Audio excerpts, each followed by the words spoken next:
Once upon a time, in the boundless expanse of the United States of America, land of liberty, fast food, and wildly misinterpreted property rights, one man looked at his backyard and thought, this could be its own country. And then he actually did it. His name was Jeremiah Heaton, and in 2014, he declared part of his backyard, and later part of Africa, to be the independent Kingdom of North Sudan. Yes, that's real. Yes, it happened. Yes, this is somehow both peak America and peak bedtime story. He wasn't joking. He wasn't running for office. He wasn't even drunk. Allegedly, he was just a man with a dream. And a daughter. It all began with a simple request from his 6-year-old little girl, Emily. One night, she looked up at her father and asked, "Daddy, can I be a real princess?" Now, most parents would say something like, "Of course, sweetheart. In your heart you'll always be a princess." But Jeremiah Heaton wasn't most parents. He thought, no, I'm going to make that legally binding, because when you're an American with Wi-Fi and a sense of destiny, there's nothing you can't Google your way into. So, after a few clicks, a few late-night maps, and what must have been the most confident deep dive into unclaimed land laws in internet history, Jeremiah found something strange.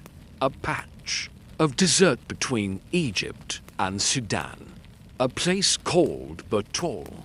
It was, and still is, one of the last pieces of unclaimed land on Earth. Neither Egypt nor Sudan wants it, due to a cartographic mix-up so boring it would take several historians and one very strong cup of coffee to explain. Basically, a border argument left this tiny triangle of land legally ownerless.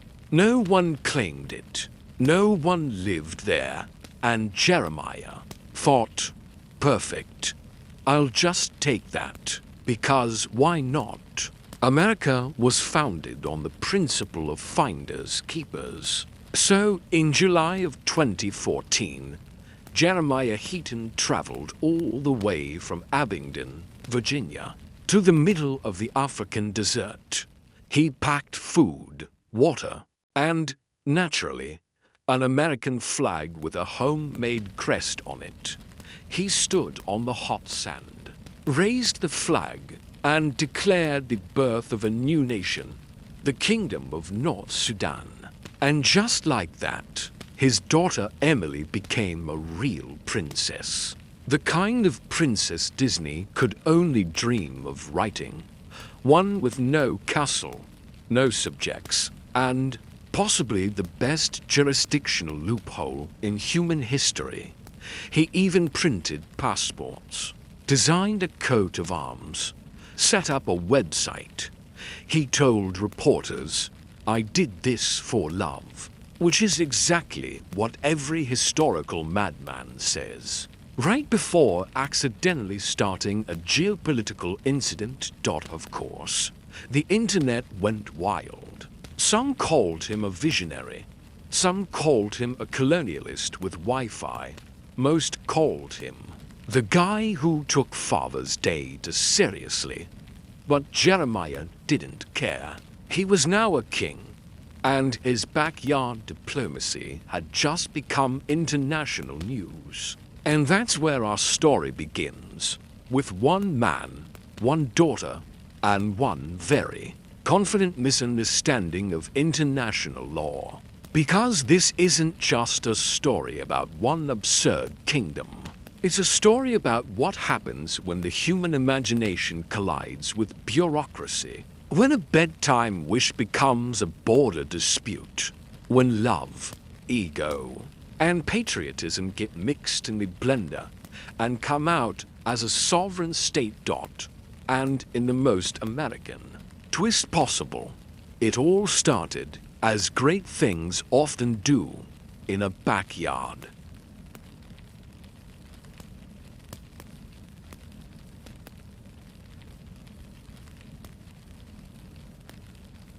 After Jeremiah Heaton returned from the desert, he didn't see sand in his shoes. He saw destiny. He'd done it. He'd stood on unclaimed land, raised a flag, and declared sovereignty. In his mind, he hadn't just honored a promise to his daughter. He'd founded a nation dubbed the Kingdom of North Sudan. Population, 1 family. Gross domestic product, $0. Primary export, confusion.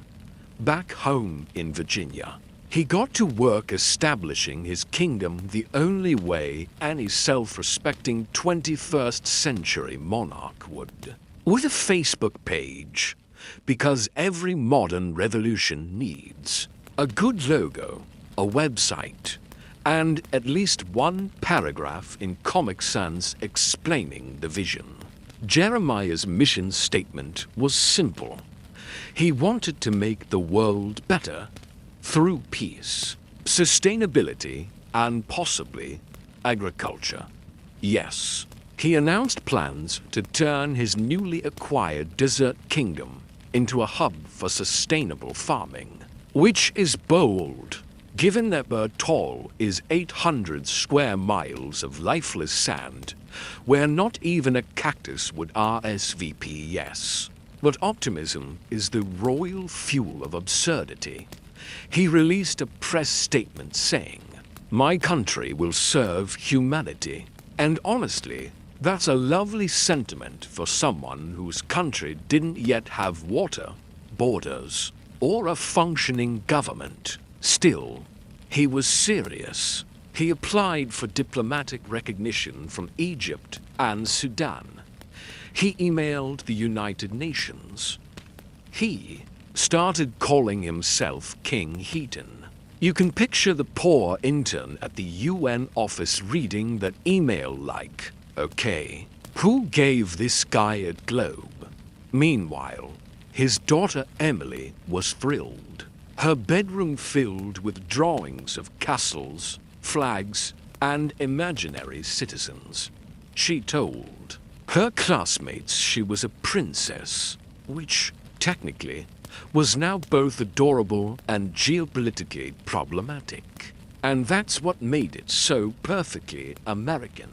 The sheer earnestness, the belief that if you just try hard enough and own enough printed paper, you can literally create a country dot. And to be fair, he wasn't the first person to try.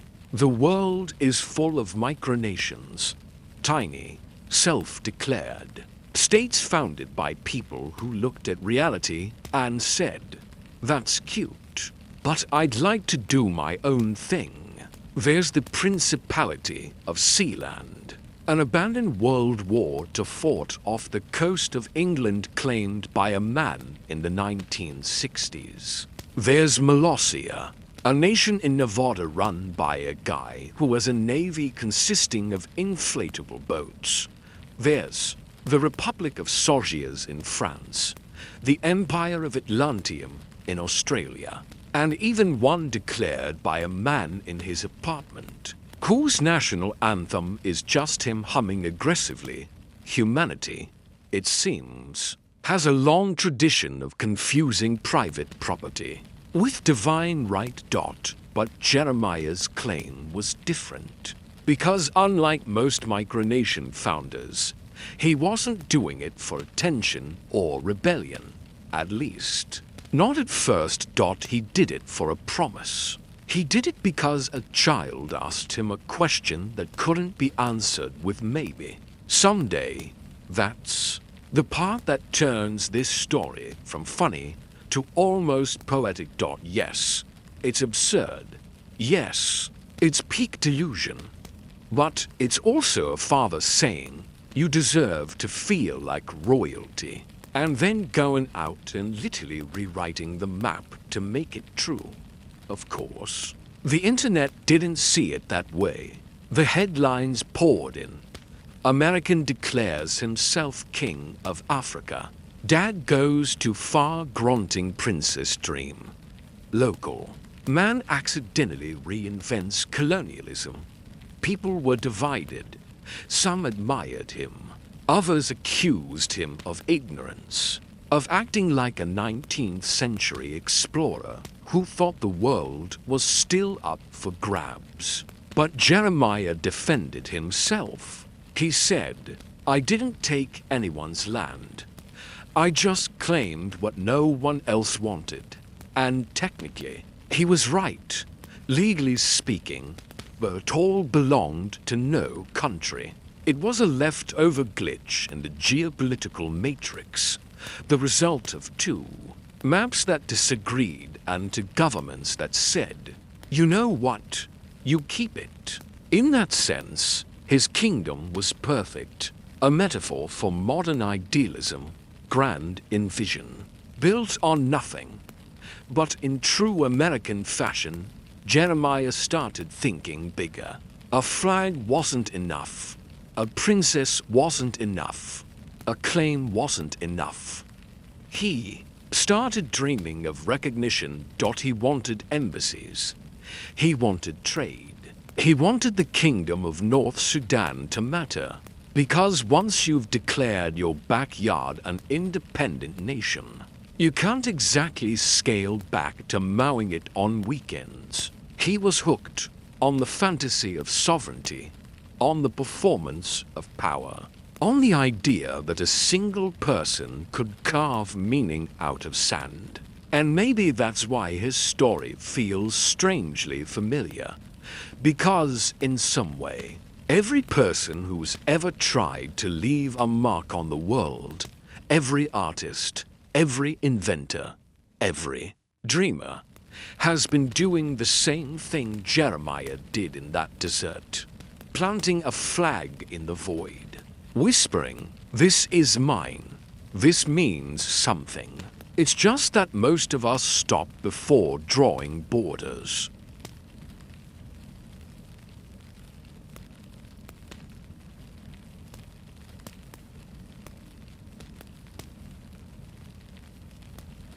When the story broke, the world reacted exactly as you'd expect when a man from Virginia declared part of Africa to be his kingdom. The internet went nuclear.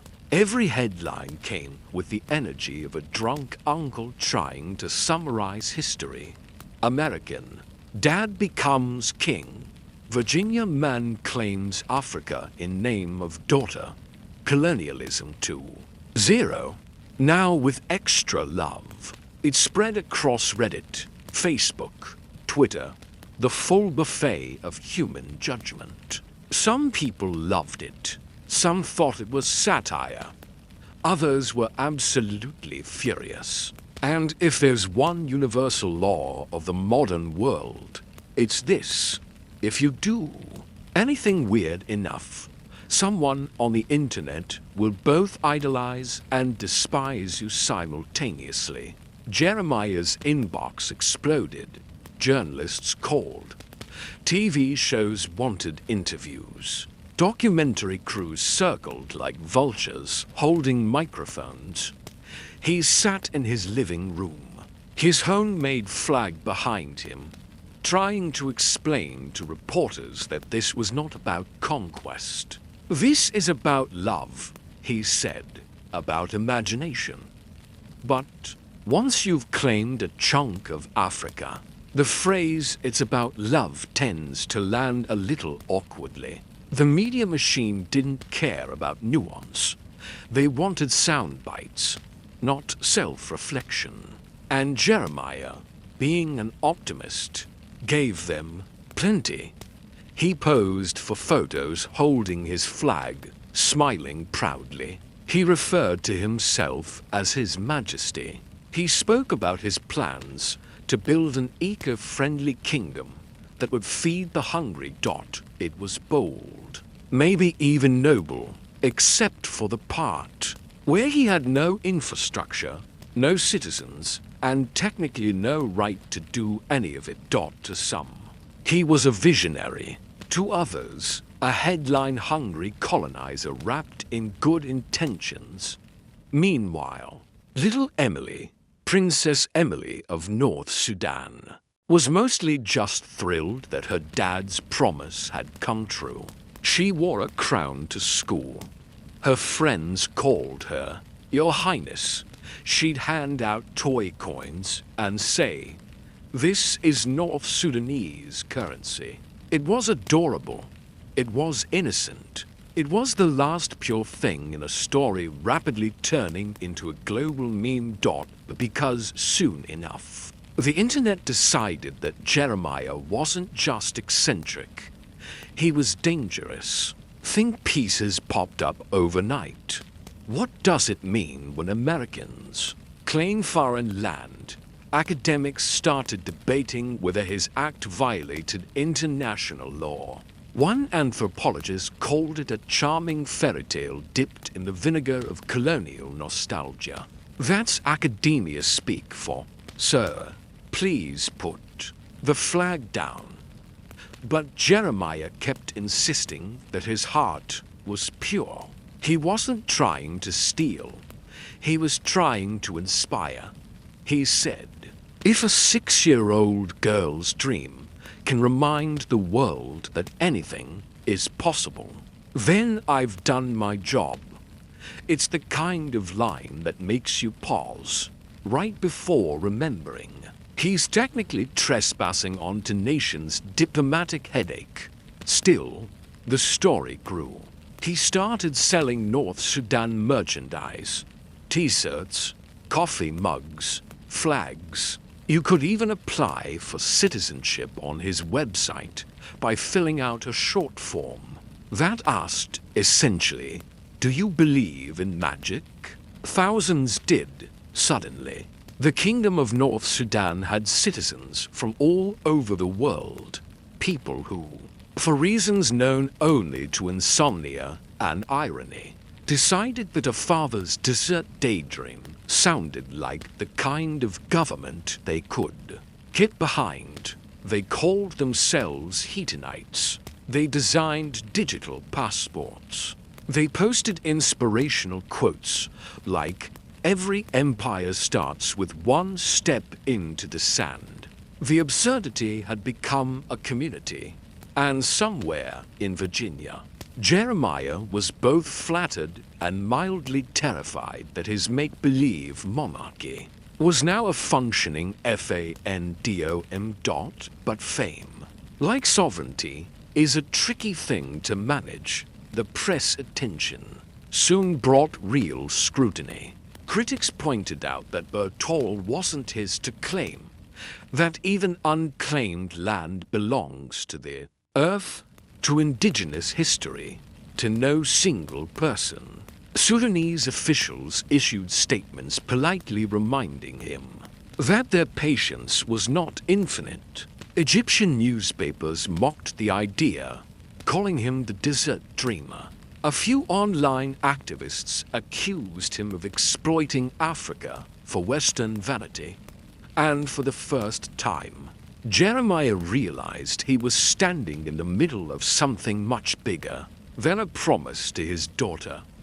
He'd stumbled into a philosophical trap, the kind only history majors and bedtime historians truly appreciate. When does imagination stop being harmless? When does a story become a claim?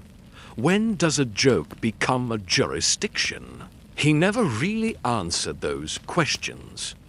He just kept smiling, kept giving interviews, kept insisting that it was all for love. And maybe, in his way, it was.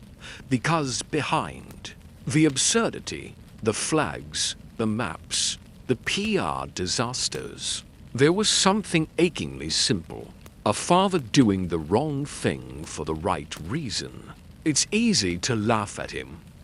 It's harder to admit that he's us, the dreamer who wants to leave a mark, the parent who overpromises.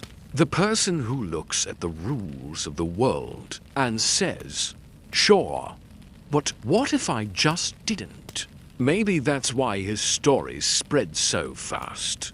Because it wasn't just about one man claiming sand. It was about the human instinct to own meaning. We all want a tiny kingdom, a place where what we say goes, where life finally makes sense. Jeremiah just wanted his daughter to believe that such a place could exist.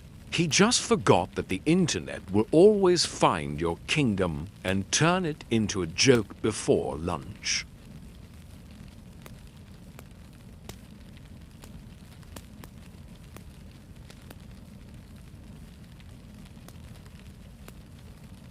By the time Jeremiah's Kingdom of North Sudan hit its media peak, it had stopped belonging to him. Like all great ideas, or bad ones that go viral, it had entered the public domain. It had become a meme. Once a dream leaves your backyard, it grows legs, and sometimes those legs run straight into chaos. People online began declaring their own nations. Because if one guy from Virginia could become a king by printing a flag at Staples, then clearly sovereignty was on sale. Someone in Oregon founded the Republic of Backyardistan. A man in Kansas declared his tool shed autonomous. Someone in Sweden claimed the moon on behalf of whoever feeds my cat. It was madness, but the joyful kind of madness. The kind that only happens when everyone realizes at once that reality is, in fact, optional. Micronation fever was spreading like a fever dream. Even journalists started playing along. One travel blog ran an article titled 10 Easy Steps to Starting Your Own Country. Step 1. Find some dirt. Reddit threads popped up, full of people discussing how to build a sovereign state without angering the UN. Step 2 was, apparently, don't email the UN. And through all of it, Jeremiah Heaton sat in Virginia, watching his small act of parental overachievement become a global conversation about borders, imagination, and the human urge to feel important. He told reporters that he didn't regret it, but you could tell he hadn't expected this circus. Because now everyone wanted something from him. Interviewers wanted sound bites, supporters wanted recognition, critics wanted him to apologize to all of Africa, and his daughter, little Princess Emily, just wanted to go to school without someone asking if she collected taxes yet. Even Disney reportedly considered buying the movie rights at one point. Imagine that. A film about a girl who becomes a princess because her dad Googled unclaimed land. It would have been the most honest fairy tale ever made. But the story started taking darker turns too, as stories about borders always do. A few people online accused Jeremiah of symbolic colonialism, of repeating the sins of explorers past, just with better Wi-Fi. He tried to explain that it wasn't about ownership, it was about wonder.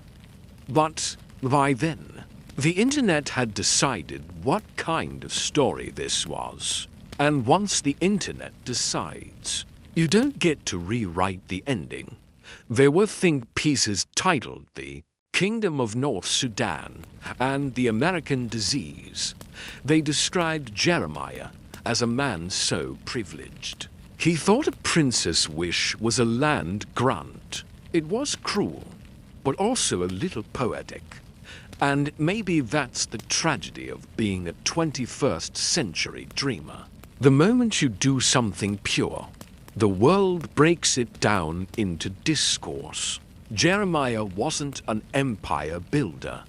He wasn't trying to colonize. He was trying to parent. But the machinery of meaning doesn't care. It takes everything, love, absurdity, innocence, and turns it into content. Soon, people were making fake passports online, declaring themselves citizens of the Kingdom of North Sudan.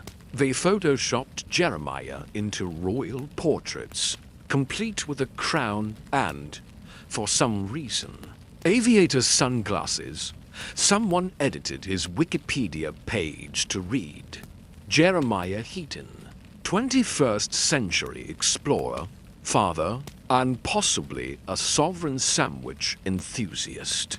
And, honestly, that's still one of the more accurate summaries. The story became folklore. Teachers used it to explain international law. Podcasters used it to explore human ego. YouTubers used it to joke about America's unique ability to confuse ambition with geography. And that's how you know something has truly transcended, when it stops being an event and becomes a parable. Because Jeremiah's Kingdom of North Sudan isn't just about a man planting a flag in the sand. It's about the eternal, hilarious tension between what is and what could be. It's about how humans, even when they have everything mapped, still look for blank spaces, still want to believe there are new worlds left to claim, not out of greed, but out of hope. Bir Tawil, the desert Jeremiah claimed, has no value, no water, no life. It's the kind of place the earth itself seems to have given up on. And yet, in that emptiness, he saw a promise. That's the most human thing of all, to see nothing and say, yes. But what is something? It's the same impulse that built cities, wrote poetry, and invented the concept of dessert before dinner. It's ridiculous. It's reckless. It's beautiful.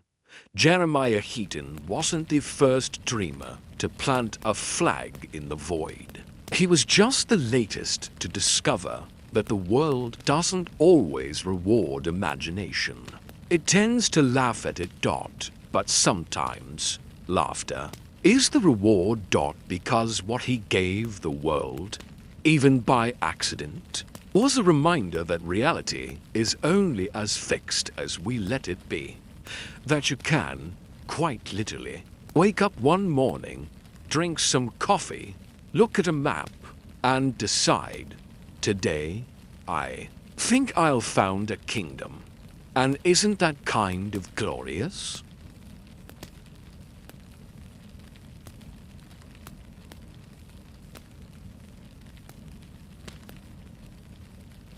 The internet, as it always does, eventually moved on. Yesterday's king becomes tomorrow's meme. And yesterday's meme becomes tomorrow's trivia question. For a while, Jeremiah Heaton was everywhere. Radio shows, podcasts, morning TV. He even claimed he was negotiating with international investors to develop his kingdom into a hub for solar energy and agriculture, which is exactly the kind of thing you say when you've realized your entire country consists of sand and optimism. But as weeks turned to months, the news cycle churned. The Kingdom of North Sudan stopped trending. The world discovered new absurdities to obsess over.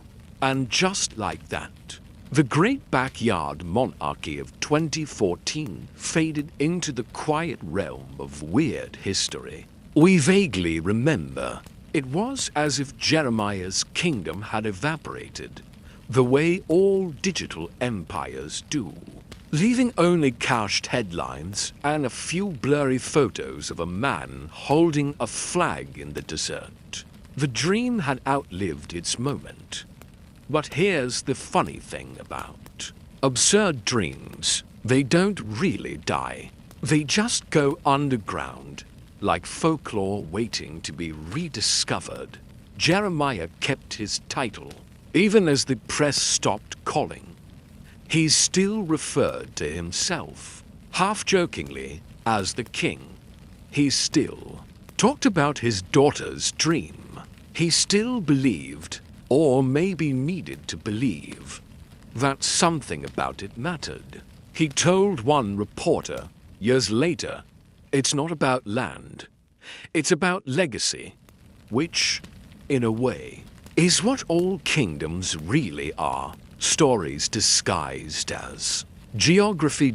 Every nation starts with a story. Every border is just a line someone once believed in hard enough. And maybe Jeremiah's only mistake was thinking that belief alone could make it real. But there's a kind of nobility in that delusion, because most of us have learned not to try. We stay inside the lines, follow the rules, pay our taxes, and quietly daydream about impossible things.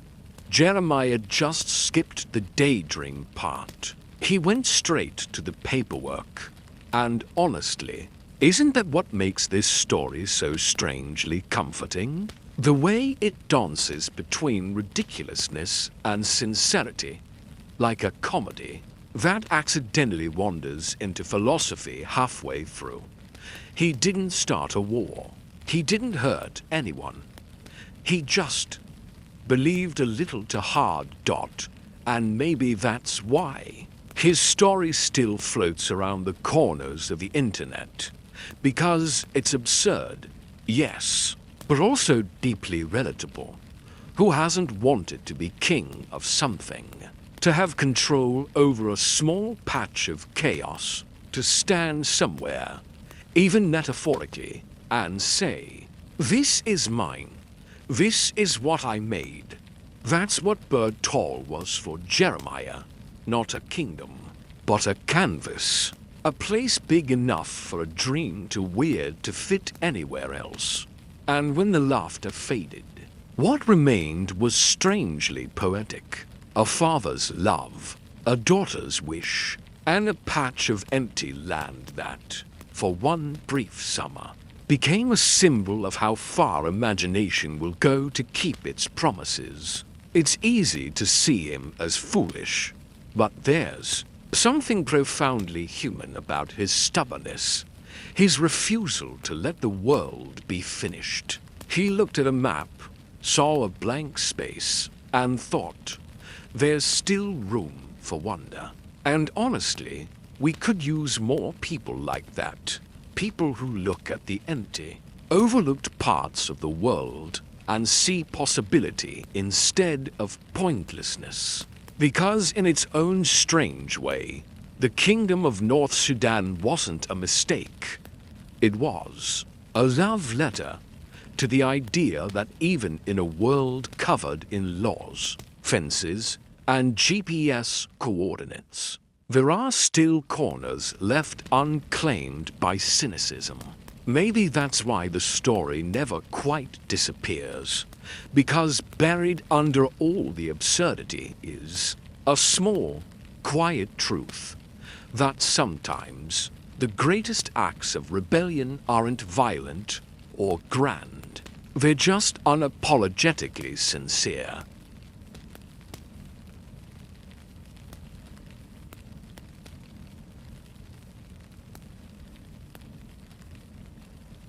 In the years after Jeremiah's 15 minutes of kingdomhood faded, something strange began to happen. The story didn't disappear, it multiplied. Like dandelion seeds in a bureaucratic breeze, tiny kingdoms began sprouting in the cracks of the internet. People in chat rooms and Facebook groups started creating their own nations. Some were satirical, some were sincere, some were so detailed they had constitutions longer than the US tax code. They called them micronations, though microdelusions might have been more accurate.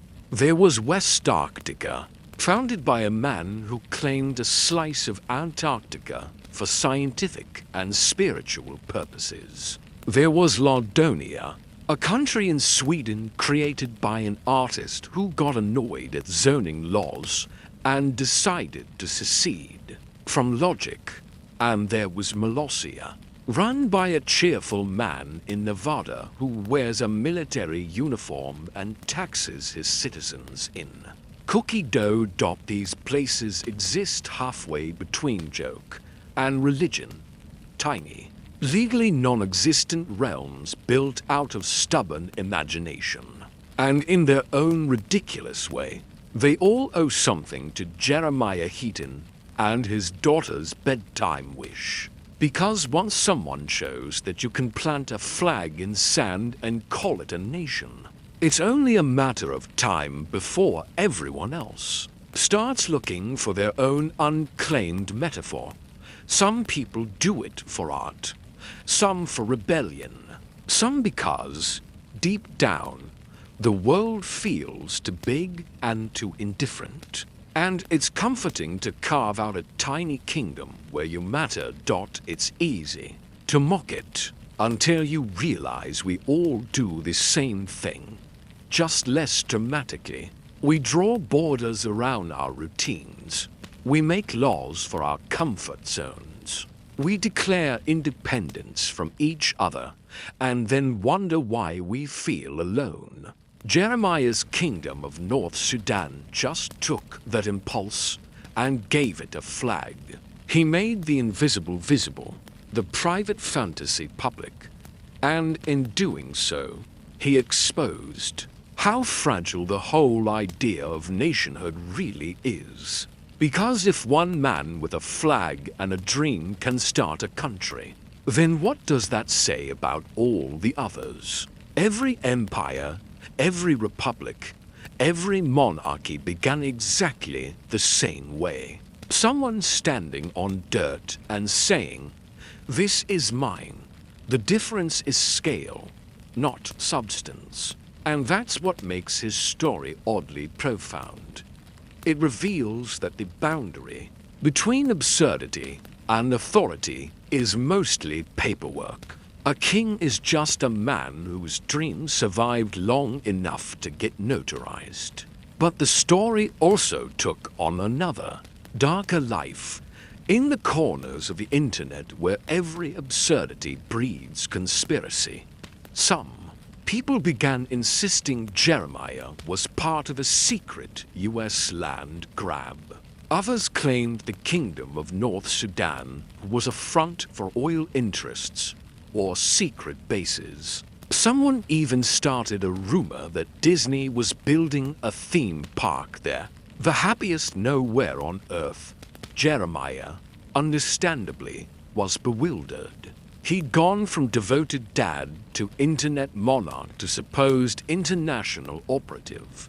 In under 2 years, it was the ultimate American career arc. But through all the noise, the quieter truth kept humming, that what he really created wasn't a nation. It was a story about longing. The longing to make meaning. The longing to leave something behind. The longing to matter, even if only for a moment, on a map that forgot your name. And that's why people keep telling his story. Because it's ridiculous, yes, but it's also hauntingly familiar. Every border we've ever drawn began with that same impulse, to turn imagination into permanence, to make "I was here" mean something cosmic. We're all little sovereigns of our own small realms. We name our pets like citizens. We give our houses titles: Home Sweet Home, the Smith Republic. We create laws of comfort. No shoes on the carpet. No negativity before coffee. Tiny nations of self, each of us trying to organize chaos into coherence. That's what Jeremiah did. Only louder, he turned one little girl's dream into geography and the world uncomfortable with that kind of sincerity, did what it always does, turned it into irony. But somewhere, under all the laughter, was something enduring. Because for all the mockery, Jeremiah's kingdom still exists, at least as an idea. No government recognizes it. No one lives there. No flag flies permanently over the sand. And yet, when you search Bir Tawil on Google Maps, somewhere, in that blank stretch of beige, people still mark it as North Sudan dot as if the dream refused to die. And maybe that's the point. Maybe dreams aren't meant to succeed. Maybe they're just meant to echo, reminders that somewhere in the middle of logic, there's still room for wonder. Because if there's one thing more American than declaring independence, it's refusing to admit the story's over.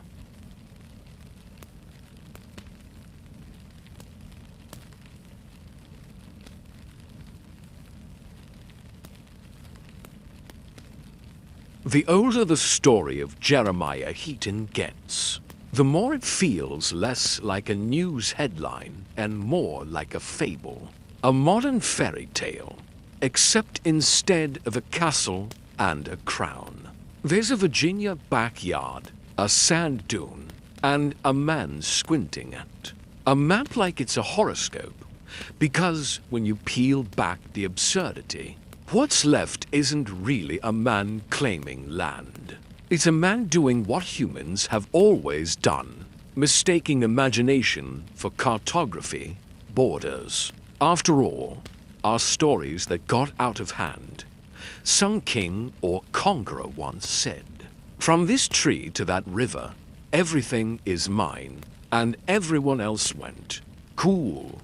I guess that's how reality works now." And it stuck. Because we're very bad at distinguishing between what's real and what we agree is real.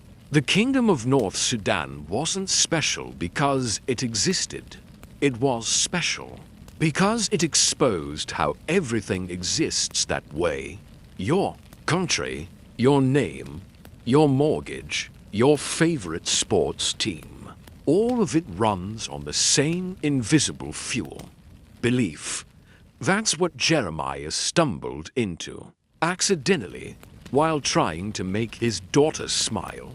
He didn't create a kingdom. He tripped over the operating system of civilization. He reminded the world that every border is a bedtime story. Someone told long enough for everyone to fall asleep believing it. And that's where his story becomes strangely tender. Because it shows that love and absurdity aren't opposites. They're siblings. Both come from the same place. The refusal to accept the world exactly as it is. You fall in love because you believe in a version of reality that's kinder, warmer, more beautiful than the one you were handed. You plant a flag in the desert because you believe you can still make something new. The difference is only scale dot in that sense. Jeremiah's backyard kingdom wasn't a failure. It was a mirror, reflecting the part of all of us that wants to matter, even if the world laughs. And maybe that's why people couldn't stop talking about it. Because it wasn't about power or property. It was about permission. Permission to be ridiculous. Permission to dream out loud. Permission to act like a child again and say, "What if?" without immediately apologizing for it. And sure, the world mocked him. But the world mocks everyone who dares to mix sincerity with audacity. It mocked artists, inventors, explorers, poets, and probably whoever first suggested putting cheese on bread and calling it pizza. Mockery is just the tax you pay for creating something that doesn't fit neatly into the filing cabinet of common. Since Jeremiah paid that tax in full. But what he bought with it was priceless, a story his daughter will never forget. Long after the microphones disappeared and the websites crashed, Emily Heaton still grew up knowing her father once crossed an ocean for her dream. That's not a scandal. That's mythology. And in the quiet corners of that myth, the space between love and lunacy, lies the real beauty of it all. Because absurdity, when you really think about it, is just sincerity with bad timing, the same impulse that makes one person start a country is the one that makes another person start a song, a painting, a revolution. We just don't always know which kind we're creating until later. So maybe the Kingdom of North Sudan isn't a failure of reason. Maybe it's a small, glorious success of imagination. Proof that the map still has blank spaces left if you're foolish enough to look. Because even in a world divided by real borders, people still crave invisible ones, spaces that belong only to them. And maybe that's why the story feels strangely comforting at bedtime. Because it whispers that there's still mystery out there, still room for nonsense, still a little space left between the coordinates where dreams can accidentally happen.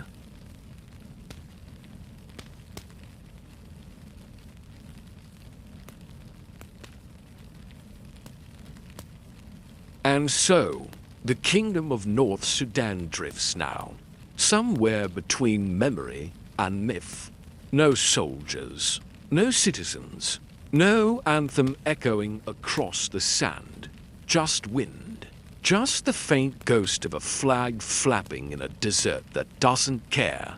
And somewhere, in Virginia, a man once called a king sits quietly in his kitchen, probably drinking coffee from a mug that still bears his kingdom's seal, wondering how his backyard dream became an internet legend. But maybe that's exactly what it was meant to be, a dream. Not every flag has to fly forever. Not every idea needs to last to be worth having. Sometimes, the beauty of a thing lies in how ridiculous it was to try. Because Jeremiah's story isn't really about geography. It's about the strange, stubborn poetry of human beings. Our refusal to accept that the world is already finished. We keep drawing borders on maps that don't need them. We keep building castles in our heads. We keep whispering, mine, to things that were never ours to begin with. And somehow, that makes us magnificent. Because to love something enough to claim it, even if it's empty desert, is to admit that you still believe in magic. And magic, after all, is just belief that refuses to shut up. So yes, Jeremiah Heaton's kingdom was absurd. Yes, it was a little tone-deaf, a little naive, a little too American for its own good. But it was also kind, and hopeful, and unreasonably sincere, which, when you think about it, is how most good things begin. For a brief moment in 2014, a man stood on a patch of earth no one wanted and declared it a kingdom. Not for power, not for profit, but for love. He raised a flag made by his children. He looked out across the endless horizon, and he smiled, because somewhere back home, a little girl now believed she was a princess. And maybe that's all any of us are really trying to do. To give meaning to something meaningless. To make someone we love feel special. To believe that the world can still be changed by imagination alone. The Kingdom of North Sudan is gone now. The flag has probably faded. The sand has reclaimed whatever footprints he left. But the story remains, floating quietly in the digital ether, half joke, half miracle. A reminder that no matter how settled the world seems, there's always room for one more dreamer with a flag and very questionable understanding of international law. And maybe that's the real lesson, that sovereignty isn't about land. It's about wonder. It's about the ability to look at something ordinary and say, this, right here, is special because I say it is. Every child who builds a blanket fort and calls it a castle, that's a kingdom. Every artist who draws a world that doesn't exist, that's a kingdom. Every person who looks at their life, messy and small, and still says, this is mine. That's sovereignty. So tonight, as you drift off, remember Jeremiah Heaton, the father who became a king, the dreamer who turned love into paperwork, the man who proved that reality is mostly just confidence with better branding.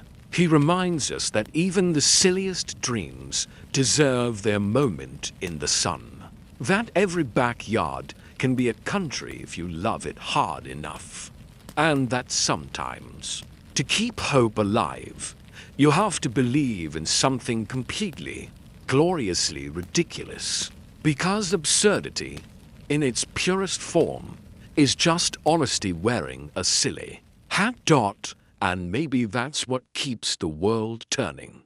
Not reason, not order, but the endless, echoing laughter of people who dare to believe in impossible things. So sleep now, dreamer. Dream of flags and sand, of kingdoms too small to matter, and too beautiful to forget. Because in your own quiet way, you're a monarch too, ruler of your thoughts, sovereign of your small world, builder of borders that mean something to no one but you. And that, ridiculous, tender, human, is enough. Good night. May your dreams remain unclaimed. May your heart remain independent. And may your flag, whatever it stands for, keep fluttering in the wind.